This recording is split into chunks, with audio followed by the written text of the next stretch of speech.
In the small town of Aduk, where red dust clung to feet and hopes clung to prayer, lived Zainab.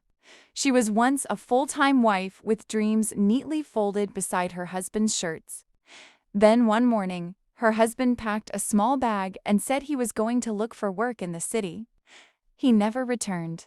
Zainab was left with 3 children, Adik, Amina, and little Halima, and no job. Every morning she woke before the sun, listening to the sound of hunger growling in their stomachs.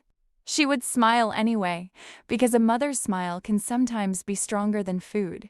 She tried everything. She washed clothes for neighbors, pounded yam for weddings, and sold groundnuts by the roadside. Some days she earned something. Many days she didn't. At night, when the children slept, Zainab cried quietly so they wouldn't hear her fears. People talked.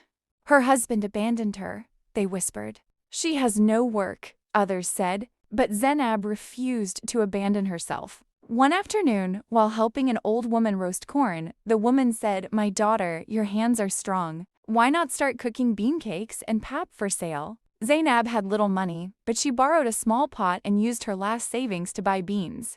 That night, she stayed awake, grinding, frying, praying. The next morning, she stood by the roadside with hot akara and pap. The smell called pipo. Coins dropped into her bowl. It wasn't much, but it was hope.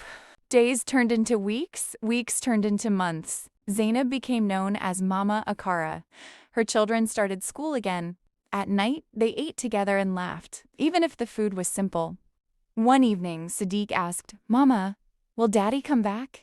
Zainab held him close and said softly, "Whether he comes or not, my child, we will survive." And as the moon rose over Aduk, Zainab understood something important.